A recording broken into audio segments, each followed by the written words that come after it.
Berawal dari kasus keracunan di Bekasi, Jawa Barat, polisi berhasil membongkar praktik pembunuhan berencana, saudara. 9 orang menjadi korban untuk menutupi penipuan berkedok perdukunan yang dilakukan para pelaku.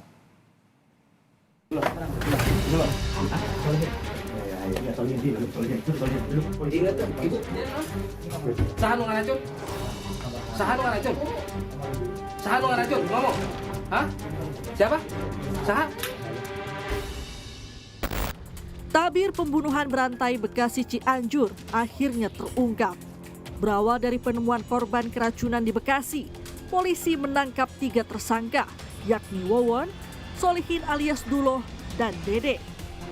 Para pelaku tega membunuh para korban yang tak lain anggota keluarga sendiri guna menutupi praktik penipuan berkedok supranatural. Ketiga tersangka memiliki perannya masing-masing. Ada yang menjadi eksekutor, ada pula yang membujuk korban untuk datang ke rumah tersangka. Korban meninggal dunia yang di Bekasi ini dibunuh karena para tersangka ini diketahui melakukan tindak pidana lain. Apa tindak pidana lain itu? Mereka melakukan serangkaian pembunuhan atau biasa disebut dengan serial killer dengan modus operandi, dengan motif janji-janji yang dikemas dengan kemampuan supranatural untuk membuat orang menjadi sukses atau kaya. Jadi keluarga dekatnya ini dianggap berbahaya karena mengetahui bahwa dia melakukan tindak pidana lain. Sejauh ini, total 9 korban yang dibunuh para pelaku. 3 korban ditemukan di Bekasi, Jawa Barat, 5 korban ditemukan di Cianjur termasuk bayi berusia 2 tahun, dan 1 korban ditemukan di Garut. Mayoritas korban merupakan keluarga dari pelaku. Polisi menyebut saat ini masih menyelidiki adanya kemungkinan tersangka dan korban lain. Polisi bahkan menggandeng psikolog forensik untuk mendalami adanya motif lain di luar motif ekonomi. Yang pertama terkait tersangka, apakah ini ada tersangka yang lain? Yang kedua terkait dengan korban, apakah ada korban yang lain? Dan juga potensi korban, artinya kita ingin melihat sebenarnya motif daripada pelaku ini seperti apa sebenarnya. Kemudian yang ketiga, di luar motif ekonomi kita akan menyelidiki apakah ada motivasi-motivasi yang lain, karena memang dilihat dari sisi korban ini memang di luar orang dewasa juga ada anak kecil 2 orang ya, yang satu 5 tahun dan satu 2 tahun. Sementara itu, Iis Suryati, istri keempat salah satu tersangka Wawon, buka suara menceritakan sosok suaminya. Sejak menikah dengan Wawon tahun 2005, Iis tak pernah menaruh curiga pada suaminya. Iis menyebut sehari-hari sang suami bekerja di pabrik beras dan tidak ada praktik perdukunan di rumahnya. Selain itu, sebelum menikahi Iis, Wawon bercerita dirinya pernah menikahi 3 perempuan, tapi semuanya bercerai. Padahal nyatanya, istri-istri Wawon dibunuh. Oh, tadi kan sebuah praktek perdukunan nggak gitu? Enggak. Papa Wawon sendiri kerjanya apa, Bu? Suami? Ya kerjanya katanya di pabrik beras. Oh, ngakunya. Tapi ada gelagat mencurigakan nggak, Bu? Misalnya di rumah sering menyendiri, sering gitu nggak? Biasa aja? Biasa-biasa aja. Dia mengakui Ya, pernah berkeluarga. katanya saya tuh istri yang keempat kali. Ibu teh? Iya. Yang pertama ini, yang pertama ini. Yang ketiga itu cerai biasa atau meninggal katanya? Cerai biasa. Pembunuhan berantai Bekasi Cianjur yang menyita perhatian publik ini direspons psikolog forensik Reza Indragiri. Menurut Reza, para tersangka memiliki kepribadian antisosial, sehingga tak heran jika tersangka selama ini tidak dicurigai oleh lingkungan sekitar. Sempat saya sebut faktor kedua yang perlu didalami adalah pola kepribadian antisosial. Dan salah satu ciri atau penanda orang-orang dengan kepribadian antisosial apa? Ya memang memiliki kecerdasan yang baik, memiliki kecerdasan di atas kebanyakan orang. Karena itulah Masuk akal kalau kemudian tersangka tidak dicurigai sama sekali oleh warga sekitar, karena dengan kecerdasan yang mereka punya, ditambah lagi dengan keterampilan mereka yang terus meningkat dari waktu ke waktu berdasarkan tanda petik keberhasilan mereka melakukan aksi kejahatan, mereka semakin fasih, semakin mampu untuk membaca situasi sekaligus menyiasati situasi agar mereka tidak dicurigai sama sekali. Jadi tanda petik bukan suatu hal yang istimewa juga kalau para tersangka ini berhasil mengelabui lingkungan sekitar, itu tadi, karena ada kecerdasan, ditambah lagi jam terbang yang semakin lama semakin tinggi. Kini, polisi bakal membongkar makam lain yang masih dicari.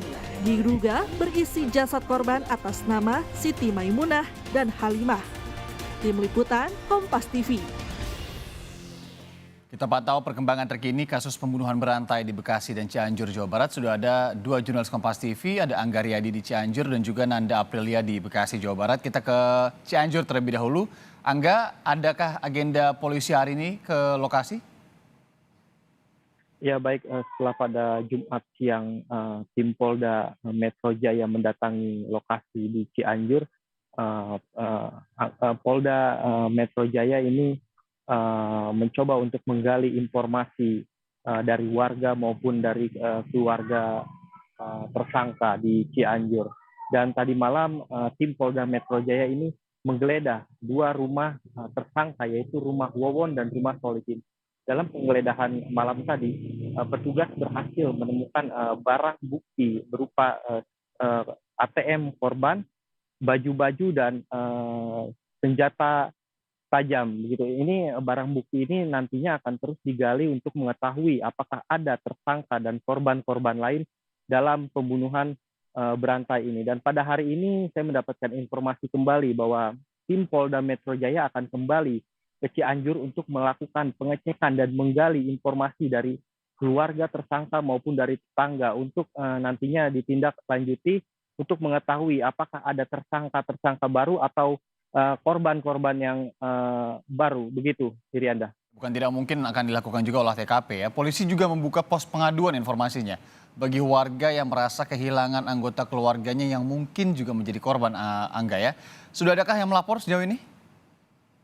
Ya, dari hari pertama kejadian sampai 2 kali kemarin tim Polda Metro Jaya datang ke Cianjur ini, hingga hari ini masih dilakukan pengecekan. Dan untuk olah TKP kami juga belum mendapatkan informasi terkait olah TKP pembunuhan berantai ini. Dan ya betul sekali Irianda, pihak kepolisian Cianjur membuka posko untuk bagi masyarakat yang merasa kehilangan keluarga atau keluarga ini diharap untuk bisa melapor ke Polres Cianjur untuk mengetahui lebih lanjut. Seperti itu Irianda. Untuk olah TKP sendiri Angga, ada informasi pastinya kapan akan dilakukan polisi karena sudah kemarin ini polisi juga sudah menggeledah kemudian melakukan sejumlah aktivitas di sana. Ya memang kemarin itu kali keduanya Polda Metro Jaya melakukan pengecekan di 2 lokasi, ya ini di Desa Kertajaya dan Kampung Babakan Mande ini. Dan hingga hari ini saya mendapat informasi dari Polda Metro Jaya akan datang kembali ke TKP untuk menggali informasi untuk melakukan penyelidikan lebih dalam apakah ada korban maupun tersangka. Nah, untuk olah TKP sendiri saya juga mendapatkan informasi dari tim Polda Metro Jaya mungkin belum bisa secepatnya dilakukan olah TKP karena polisi masih menggali informasi terkait pembunuhan berantai ini. Begitu Irianda. Kita bergeser, Angga terima kasih. Kita bergeser terlebih dahulu ke Bekasi, ada Nanda Aprilia. Nanda, seperti apa para tetangga mengenal ketiga tersangka selama ini? Adakah informasi yang sudah didapatkan sejauh ini?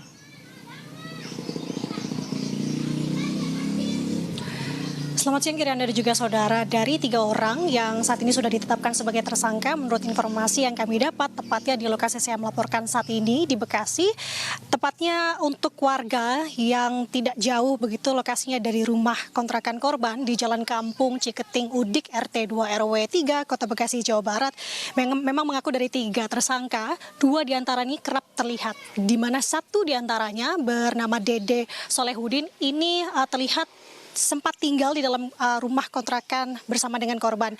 Kemudian untuk tersangka lainnya yang diakui dari para warga sempat melihat dan juga mengenal, bahkan ini adalah salah satu tersangka bernama Solihin atau alias Duloh yang diakui para warga ini merupakan dikenal sebagai pedagang tukang cincau yang kerap kali melintas ke lokasi atau perkampungan ini.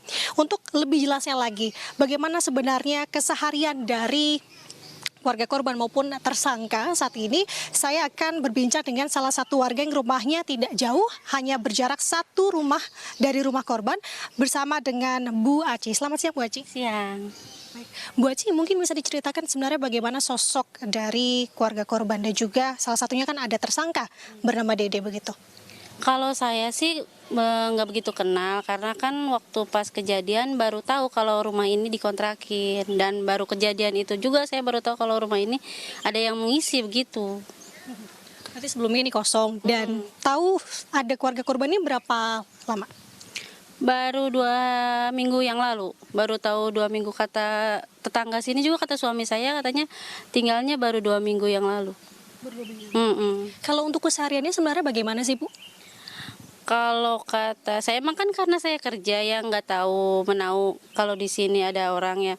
Kalau kata yang ini juga katanya nggak pernah keluar begitu. Dan yang tahu itu yang deket ini yang ngontrak di sini, yang orang warung sini. Oke, kalau Ibu sendiri sempat mengobrol dengan salah satu korban mungkin? Nggak sempat. Karena saya kerja pulangnya malam, jadi nggak tahu. Oke, Ibu mungkin bisa diceritakan tidak untuk H-1 sebelum akhirnya terbongkar ada keluarga begitu yang tewas diracun begitu. Sebenarnya bagaimana untuk kronologinya? Katanya malamnya masih ada suara ketawa, masih mengobrol gitu katanya sampai jam 11 kalau kata adik ipar saya. Nah pas paginya itu ibunya Ibu Ai ini katanya jam 5:30, jam 6 jam 5:30 itu lewat depan rumah. Lewat depan rumah hanya sekedar beli sarapan, lalu masuk lagi udah tidak terlihat lagi. Gitu. Itu berarti di tanggal 11 Januari ya? Karena kebesokan pas hari Kamisnya. Kalau untuk di hari H begitu Bu, bagaimana? Mungkin katanya info mendengar ada suara jeritan begitu ya? Iya, kata tetangga saya jam 7 itu kan saya pas keluar warung itu tetangga saya bilang katanya yang ini istrinya jerit-jeritan, merintih kesakitan, kata pas dilihat tuh lagi kejang-kejang. Terus ditungguin sama anaknya yang kecil itu. Oke, berarti Ibu ketika mendengar suara itu apa yang dilakukan oleh warga sekitar? Pertama pas suara jeritan pertama itu diketok-ketok, pintunya nggak ada yang keluar, nggak ada yang buka. Udah kan pergi kan kosong karena nggak ada dengar suara. Pas jam 9, setengah 9 itu terdengar lagi suara itu. Nah sama suami saya dibuka pintunya, ternyata terlihat ya kondisinya seperti itu. Kalau Ibu sendiri sempat melihat ke dalam, bagaimana situasinya saat itu? Sempat ngelihat yang di ruang tamu itu ada 2 sudah tidak ini lagi, terus yang di kamar 1 laki-laki, yang di kamar kedua itu yang dekat dapur itu perempuan, yang Ibu Ai itu sama anaknya. Bu, informasinya kan di rumah Bekasi ini juga sempat ada lubang begitu ya yang digali. Itu Ibu melihat tidak? Posisinya untuk di dapur kalau tidak salah. Kalau masalah lubang saya tidak tahu. Saya tahu ada lubang pas di berita aja sih. Nggak tahu ada lubang pas hari H-nya juga nggak tahu kalau ada lubang itu. Terus terakhir infonya saat ini warga takut untuk melintas begitu, itu benar nggak Bu? Ya benar sekali. Soalnya pedagang juga biasanya malam pada lewat, ini nggak ada. Waktu kemarin juga pas kemarin malam ibu saya pulang malam manggil-manggil saya buat nemenin gitu kelewat sini. Oke. Terima kasih Bu Aci atas informasinya. Saudara, itu tadi penuturan dari salah satu warga yang lokasi rumahnya ini tidak jauh dari rumah kontrakan korban. Memang yang bisa disampaikan sedikit adalah terkait dengan sebenarnya para warga di sini tidak begitu mengenali warga korban, bahkan tidak mengenali tersangka. Salah satunya adalah tersangka Wawon Erawan alias Aki yang merupakan suami dari korban Ai Maimunah yang ditemukan tewas di rumah kontrakan Bekasi, Rianda. Jurnalis Kompas TV Nanda Aprilia langsung dari Bekasi, Jawa Barat.